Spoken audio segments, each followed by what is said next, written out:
Artlist.io.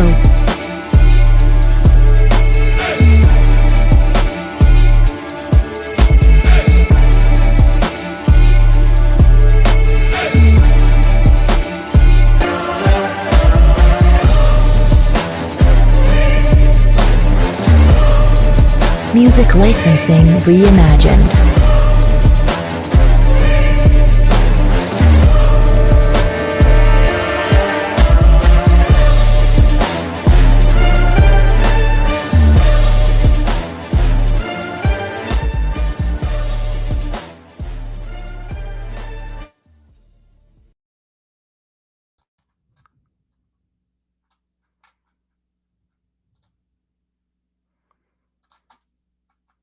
All right, everybody.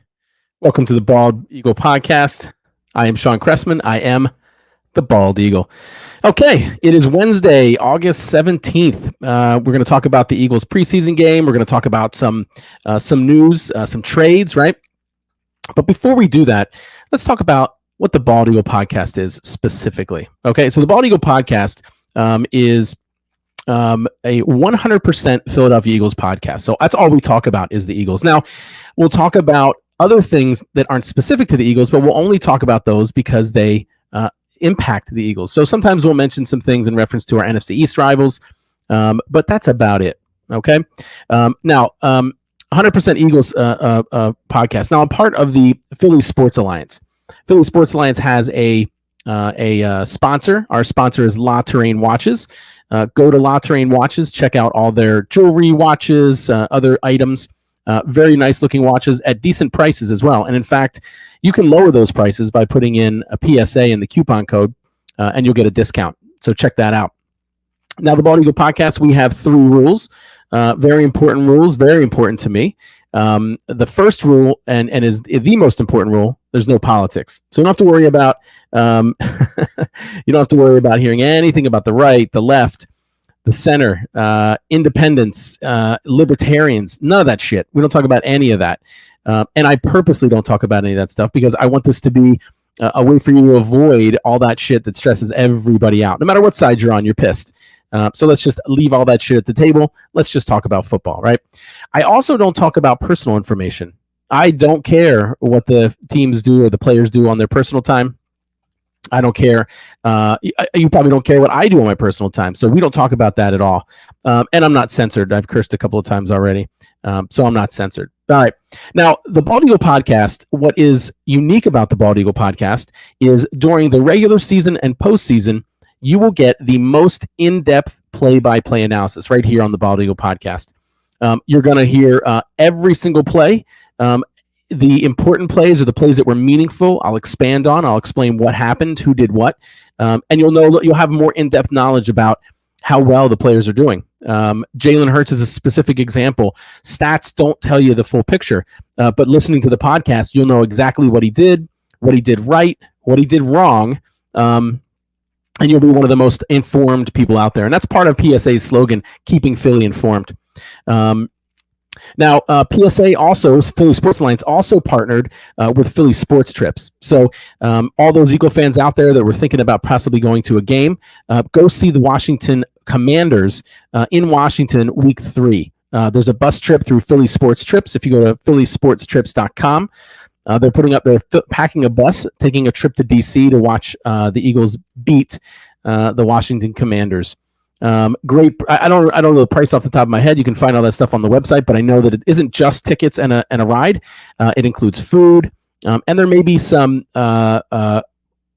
former alumni appearances or somebody special to the Eagles that might appear as well. Now, when you go to phillysportstrips.com and you sign up for this, make sure you put PSA, Philly Sports Alliance, PSA in the how you heard about the trip, and then we'll all get put on the same bus. And we need enough people to fill a full bus because I don't think anybody wants to drive down in a short bus, right? But who knows? Who knows? Okay, let's get to our countdown. Every day we count down, or every week we count down to something. We're getting close to the regular season, but right now we're going to count down to our second preseason game, which is in 4 days. Now, before we have that second preseason game, week 2 of the preseason against Cleveland, tomorrow and Friday, we'll have joint practices with the Browns in Berea, Ohio, where they have their training camp. Then week 2 of preseason kicks in Sunday, August 21st, this Sunday at Cleveland. It's 1 p.m. and that is the only game that we have aired that is aired live on the NFL Network. Then we have week 3 before week 3, I've gotten ahead of myself. August 24th, August 25th. Next, what is that? I guess Wednesday and Thursday. We have a joint practice with the Dolphins in Miami Gardens, Florida, where they have their training camp. And then week 3, Saturday, August 27th, we play the Dolphins at 7 p.m. Now, we have that one game that's on the NFL Network. That's great. That's the game against Cleveland. The first game was, and those other 2 games are also on NBC 10 and 94 WIP for anybody that is local. Then we kick off the regular season. Regular season kicks off officially Thursday, September 8th. Buffalo at the LA Rams, 8:20 p.m. That is the official begin of the regular season. Our week 1 is at Detroit, Sunday, September 11th at 1 p.m. We go to week 2 at home, Monday Night Football, September 19th, 8:30 p.m. against the Minnesota Vikings. Week 3, that's our trip down to Washington, D.C. To beat the Commanders. We're in D.C. That's Sunday, September 25th, and that's at a 1 p.m. game. Week 4, we're back at home against the Jacksonville Jaguars. Doug Peterson returns to the link. That's Sunday, October 2nd, 1 p.m. Week 5 at Arizona, Sunday, October 9th, 4:25 p.m. Week 6, home again against the Cowgirls. Sunday Night Football, October 16th, 8:20 p.m. We have a Week 7 bye. Not a fan. Week 8 at home against Pittsburgh, Sunday, October 30th, 1 p.m. Week 9 at Houston, Thursday Night Football, November 3rd, 8:15 p.m. Week 10 at home against the Commanders. So Carson Wentz, if healthy, will return to the link. Monday Night Football, November 14th, 8:15 p.m. Week 11 at Indianapolis, Sunday, November 20th, 1 p.m. Week 12 at home against Green Bay, Sunday Night Football, November 27th, 8:20 p.m. Week 13 at home against the Titans, Sunday, December 4th, 1 p.m. Week 14 at the Giants, Sunday, December 11th, 1 p.m. Week 15 at Chicago, Sunday, December 18th, 1 p.m. Week 16 at the Cowgirls, Saturday, December 24th, Christmas Eve. Christmas come early if we beat them, when we beat them. That's a 4:25 p.m. Start time. Week 17 at home against the Saints, Sunday, January 1st, 1 p.m. And we end the season, Week 18, at home against the Giants, Saturday, January 7th, or Sunday, January 8th, time to be determined. So there's our schedule. It's the 3rd year in a row that we have started the season away. What's up, Coach Koosh? How you doing, man? And by the way, if you're listening and or watching, by all means, wherever you're watching or listening, comment, ask questions. We'll have some interactive chat if you do that. So it's the 3rd year in a row we've begun the season in an away game. That's the longest streak since 2011, 2002 through 2013. We don't have any back-to-back away games until week 13, which I think is great. We close the season out with 2 home games. Gives us an opportunity to catch up if we need to, and one is against a division rival, the Giants.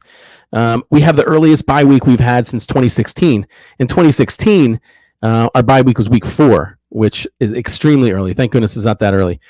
And while we do have the earliest bye week in the NFC East, it's not by a significant amount. The Cowgirls and the Giants bye week is 9, so 2 weeks later.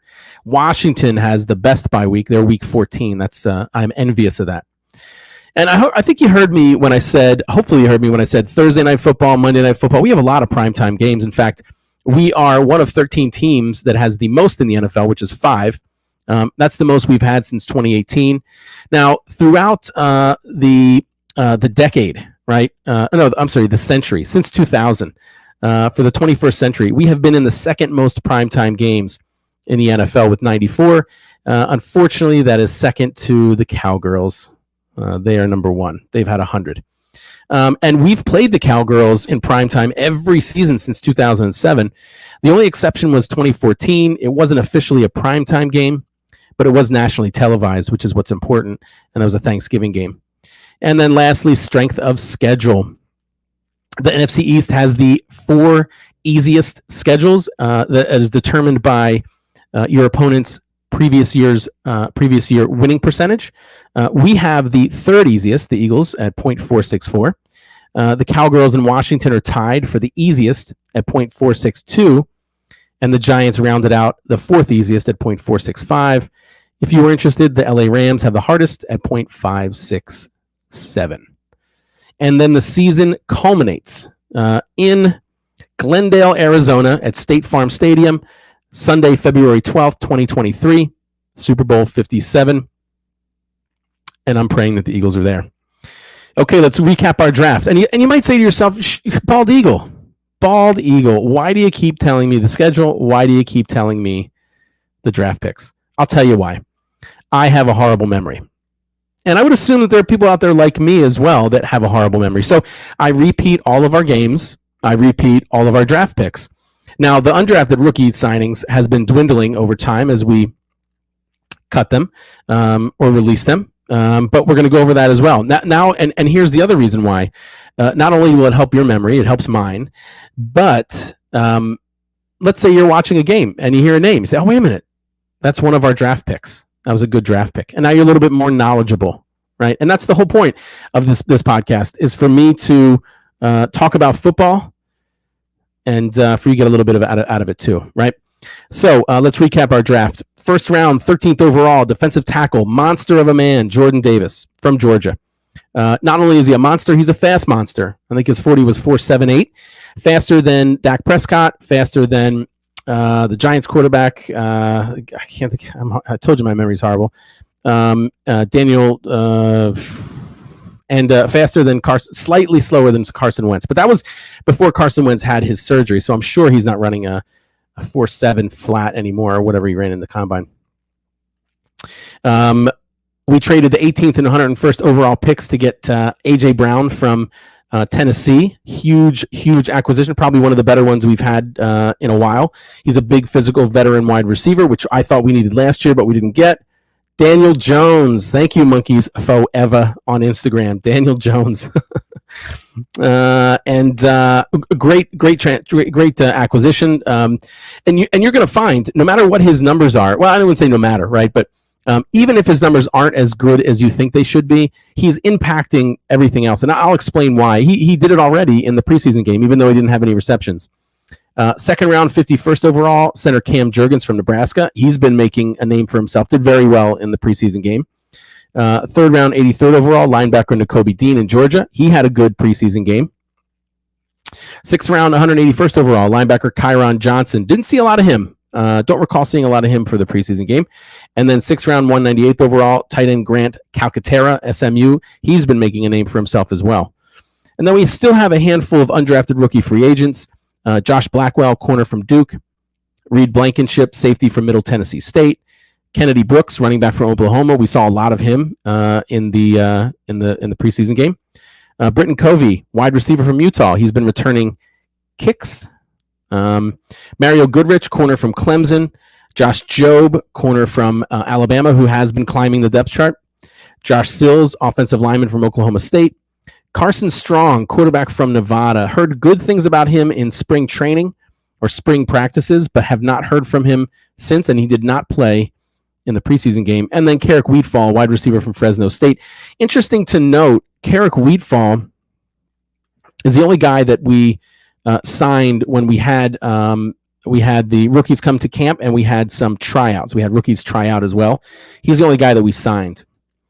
All right, let's get to some game highlights, right? We played the Jets. We lost, technically. But let's be honest, wins and losses do not matter in the preseason. What's most important is how your players play. And you can kind of keep an eye on, those names that I just mentioned are rookies. Look at the guys that are on the bubble of making or not making the roster. See how they're playing. I find preseason to be interesting because you can pick out people that you think might be good and don't make the team. And it's nice because if you keep an eye, with the whole NFL, you can find those players on other teams, perhaps making contributions. So let's talk about the game, right? So Jalen Hurts and the first string offense looked pretty good. I don't want to get too excited. I'm not going to say they looked amazing. They drove down the field. Jalen Hurts did not throw any interceptions, didn't even throw an incompletion, but they weren't exactly, I wouldn't say they're perfect. And I'm going to nitpick, right? And perhaps I'm not going to be your favorite podcaster because I'm going to tell you the way I think it is, whether you agree or not, right? So now let's talk about who started. And some of these are obvious. Most of them are obvious. Of course, Jalen Hurts at quarterback, Miles Sanders at running back, A.J. Brown, Quez Watkins, Jalen Reagor at wide receiver. I think, of course, Jalen Reagor would be replaced with Devontae Smith when he's healthy. Dallas Goedert, tight end. Left tackle was Malata. Left guard, Sua Opeta. He replaced the normal left guard. Center Cam Jurgens, of course, because Kelsey's elbow. Right guard, Isaac Sayamalu. And right tackle, Lane Johnson. So, like I mentioned, we had a good start, right? So the first play from scrimmage was a 28-yard pass to Watkins from Hurts. Now, here's where I'm going to get picky. If you watch the film again, even on the broadcast, because I don't have access to the all 22 for the preseason. They don't have those. So I'm going off broadcast views. That's why I don't do the play-by-play because it's not a very good view, and I can't tell what coverages they're in. You don't get a good view of what the blocking is. I can tell you this though. Hurts drops back, has good protection around him, senses some pressure from his left and rolled right. Now, if you watch the tape, he should have climbed the pocket. Now, again, I'm being nitpicky, right? And I'm only being nitpicky on this play because, first of all, it worked out, right? He threw a 28-yard pass to Watkins. Let's not really complain about that. However, rolling right exposes him to injuries, right? Anytime he runs, the likelihood of an injury spikes significantly whenever he runs, right?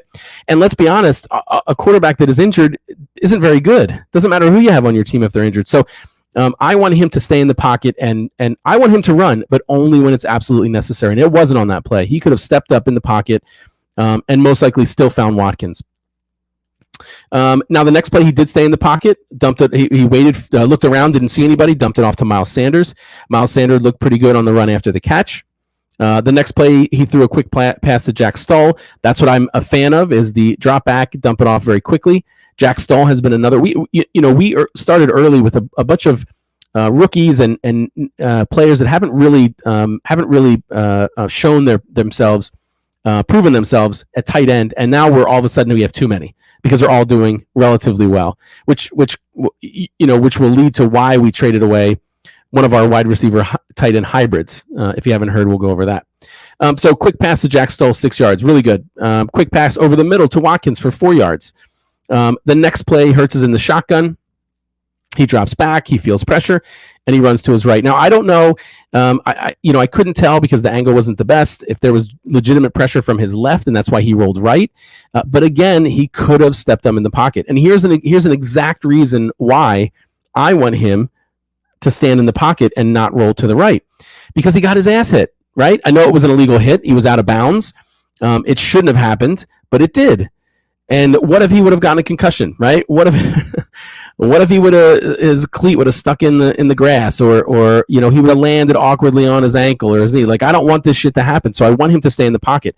Had he stayed in the pocket, Miles Sanders appeared, again, I don't have the best view, but he appeared to be open on his cut. So if Hurts stays in the pocket and leads Miles Sanders, he doesn't get hit.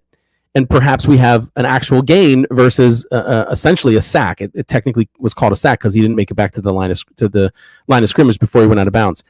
So that's why I'm saying climb the pocket, right? You have one of the best, according to PFF, Pro Football Focus, and other analysts, one of the best offensive linemen in the league, right? Use them. Take advantage of that. Trust their blocks. Step up into the pocket.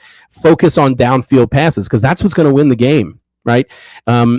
I don't think that we are going to win games with Hurts running and jumping and doing all kinds of crazy athletic shit. I think we'll win the game when he focuses more on downfield passing and uses his athleticism occasionally, right? Okay, enough of that shit, right? He came back through a nice screen to Sanders for 8 yards. The next play, Hurts misses a wide open A.J. Brown. He does climb the pocket. While he's hesitating to throw to A.J. Brown over the middle, he sees some space and he runs straight ahead and scores a touchdown. Again, right? Again, I'm not going to complain too much because he did score, although there was holding and it got called back. Malata was holding. He did score and he was untouched. However, He had a receiver wide open over the middle. He could have dumped the ball off and avoided any potential injuries, and that's what I would much rather him do. And again, maybe I'm in the minority. You guys comment on what you think, right? Should he be running as much as he does? Should he take off, or if he has an open receiver, should he be throwing it? My vote, 100% should be throwing it. So that didn't count anyway. We got a holding call, so it's 2nd and 12. Hurts in the gun again. He drops back. Good protection, which he had all night.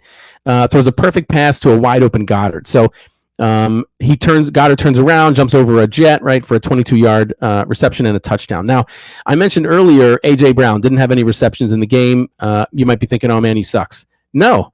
In fact, if you relook at this play, the reason that Goddard is open because A.J. Brown pulled double coverage. Not only did A.J. Brown's man cover him, but the safety deep covered A.J. Brown as well, and that left left an opening underneath, and Goddard was wide open. So while A.J. Brown may not necessarily have the numbers, who knows what's going to happen. I think he'll have a great season, but if he doesn't have quite the numbers you expected, just realize he's having an impact on the game, even without catching the ball, right? So that was the end of the first drive, the end of Hurts's participation in the game. Hurts did end 6 for 6, 80 yards, 1 touchdown. Technically, the hit out of bounds was a sack. I don't know if I counted. I guess it technically is a sack because they drove him out of bounds before the line of scrimmage. So I guess in theory he got sacked. No picks, no incompletions, and 158.3, which I believe is a perfect quarterback rating. Jason Huntley got the ball a lot. In fact, he started because Miles Sanders did not start. And I don't know what's going on with Boston Scott. I don't know if he's injured. I have to look at my injury report here. I don't see him on it, so I don't know what's going on with Boston Scott. But Huntley got the ball a lot, played most of the game, but in my opinion was disappointing. I expected more out of Huntley, especially when we're talking about him going against second and third string defenses. He had 16 rushes for 48 yards, which is only three yards per carry. That's low.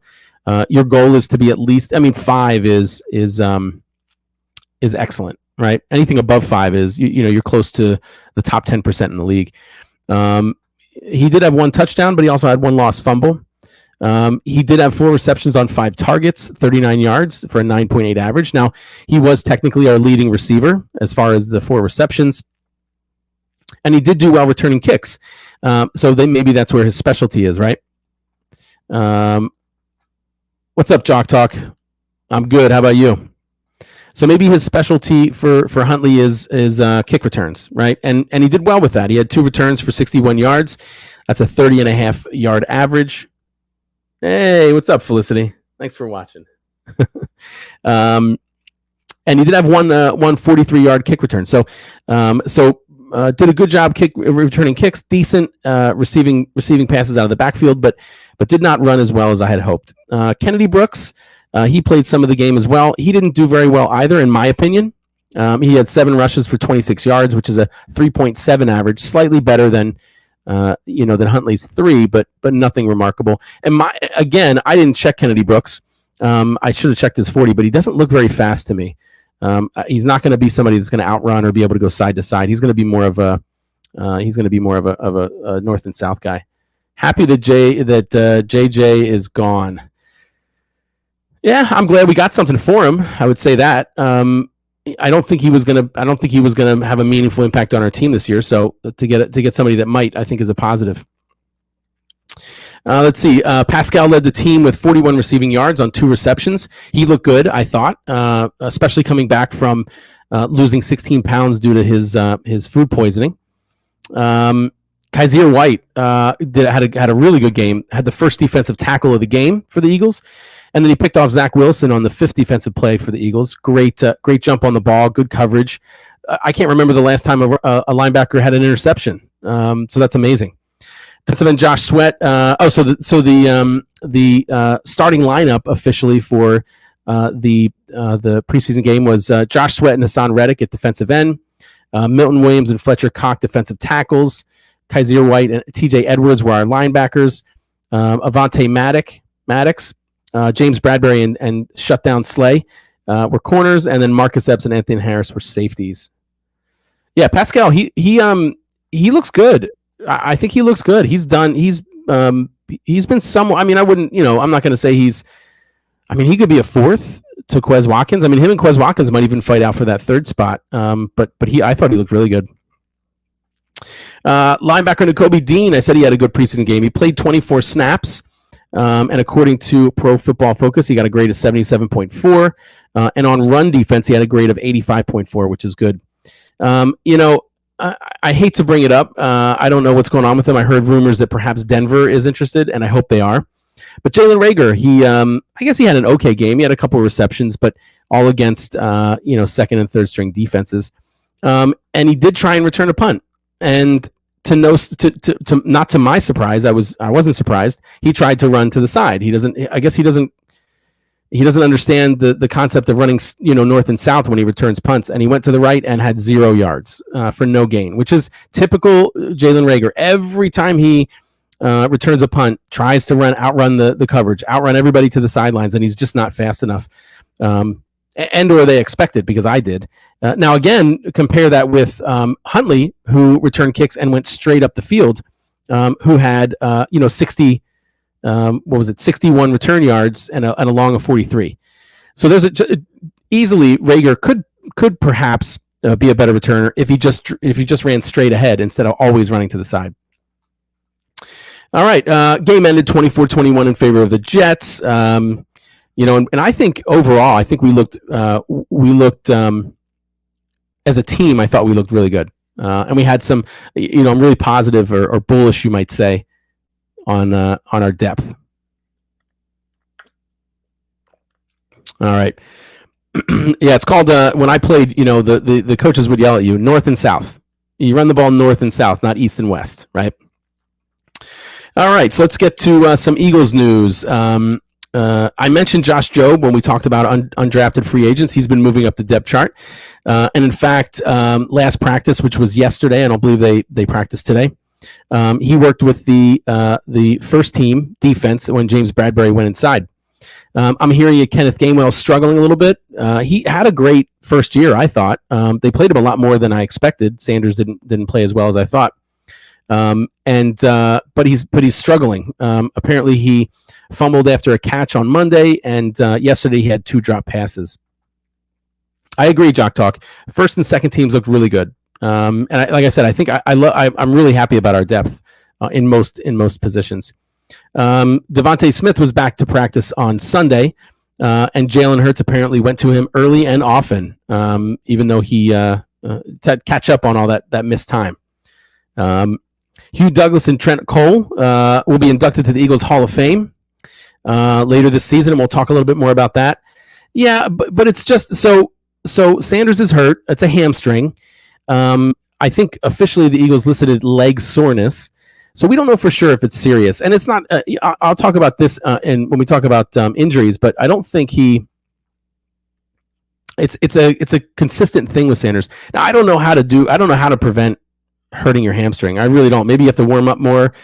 I really don't know, but let's see. All right, we did make a couple roster moves, and Jock Talk mentioned it earlier with his comment.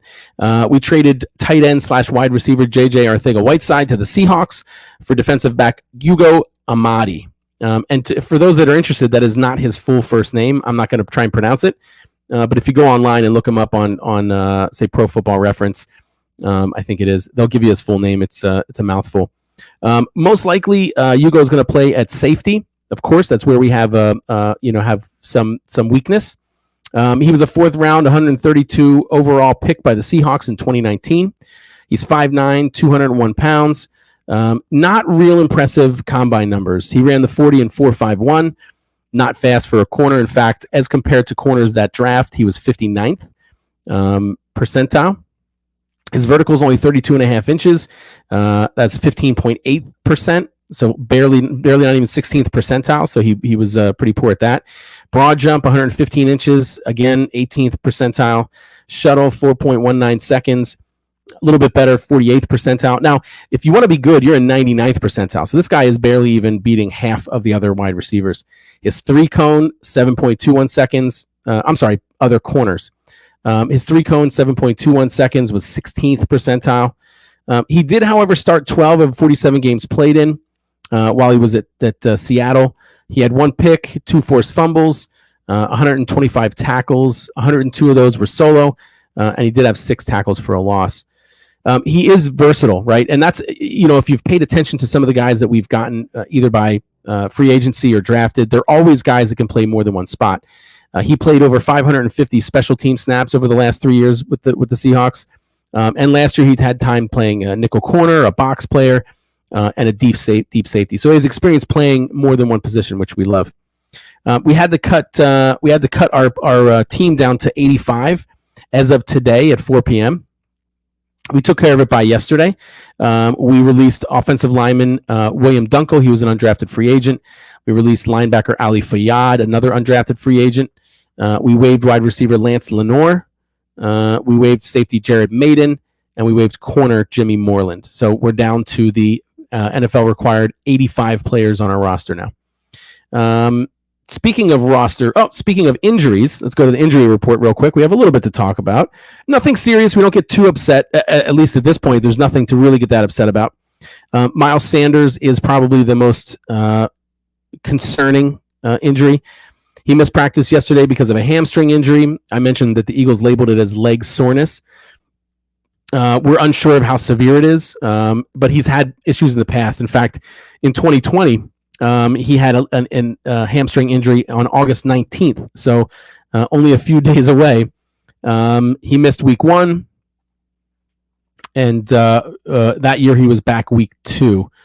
So we'll see. Yeah.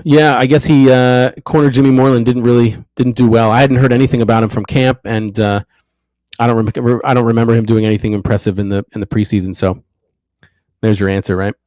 And then yesterday, the following players did not practice. Grant Calcaterra for a hamstring, Christian Ellis a hamstring, Marcus Epps from his back, Javon Hargrave a toe. We know Kelsey is getting his elbow cleaned, and Greg Ward with a toe. Nothing real severe. Toes can heal. I had turf toe when I played. It's not the most masculine injury, but it hurts like a bitch.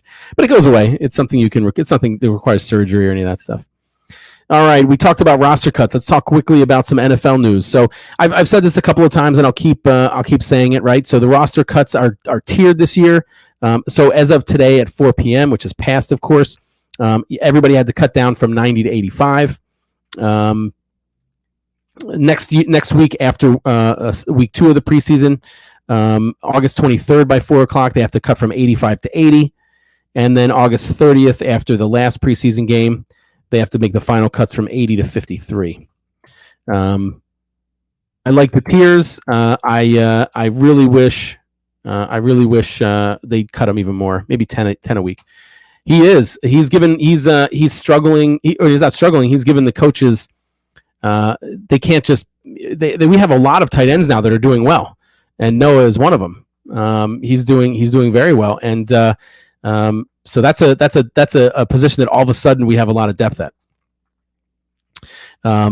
We have that guy coming back. I should have written it down. The one who played out last year hurt his back. He's tall. He's lean.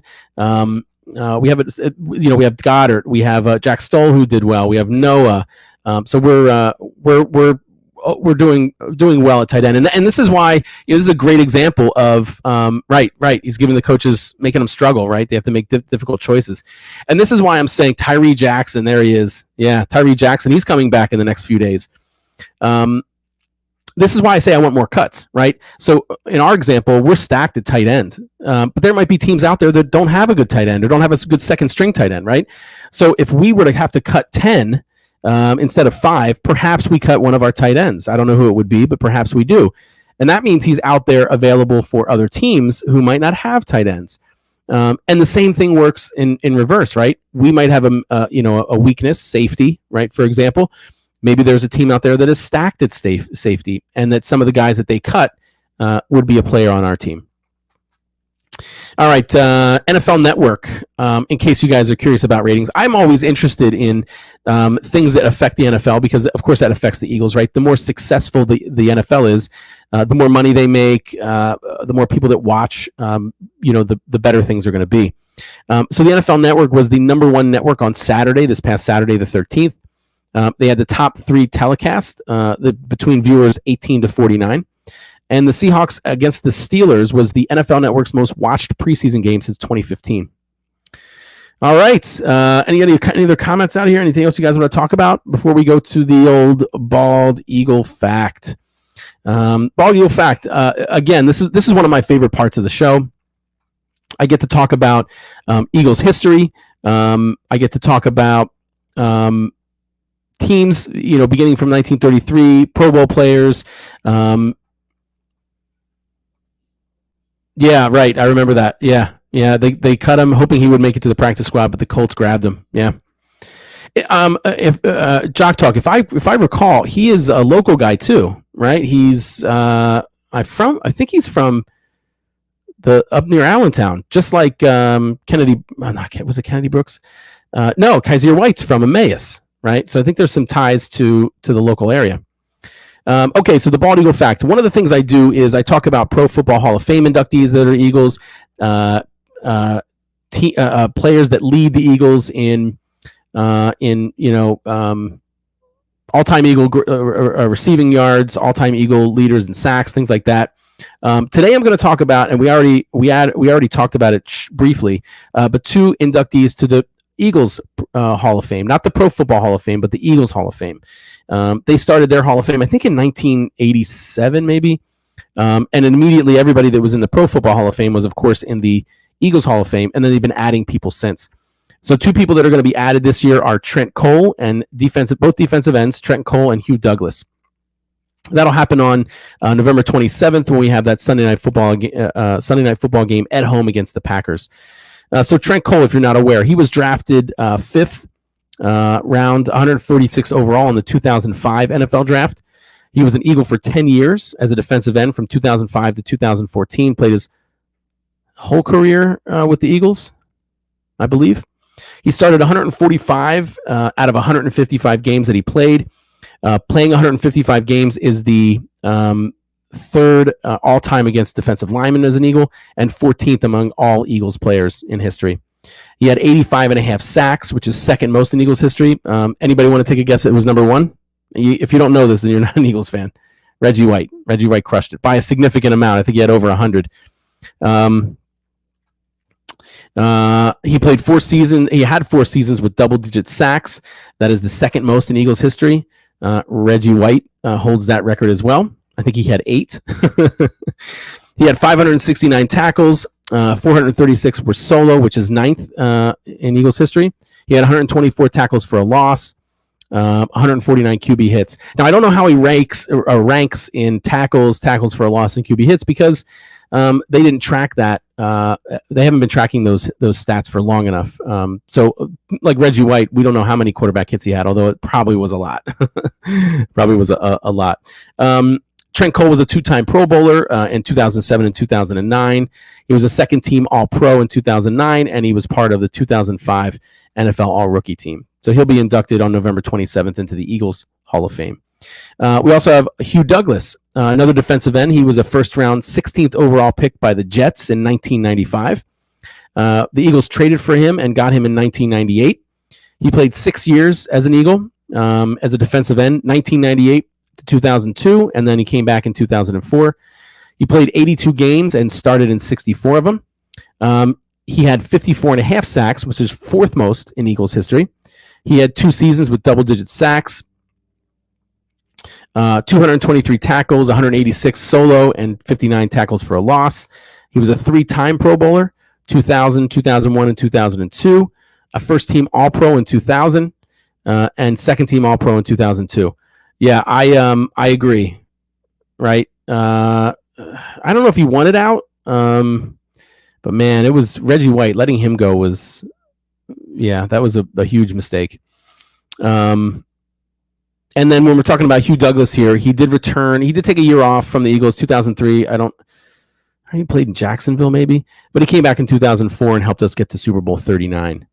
So those guys will both be inducted into the Eagles Hall of Fame on November 27th. Okay, that's it for the Bald Eagle podcast today. Do me a favor.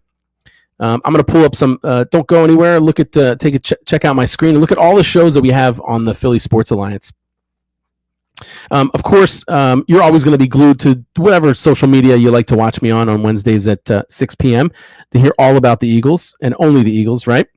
But we have a bunch of other shows. On Mondays, we have the Football Smack Talk show at 6 p.m. That is all football. So they I think both Ryan and Eric, who are the hosts, are Eagles fans, but they talk about all the teams in the NFL. Mondays at 7:30, we have the Diamond Club podcast, which is an all Phillies show featuring John Hunter, Chris Lahiff, and Danny Hart. Tuesdays at 6:30, the Philly Broadcast. So this one is all about Philadelphia sports, the four main sports, right? And that is Ryan Reese and Ryan Finneran. Of course, Wednesdays at 6, you're glued to the Bald Eagle podcast, learning everything you need to know about the Eagles. Wednesdays after my show, Mike Sports at 8 p.m. That is a football podcast featuring Eric Ward and Jay Landry.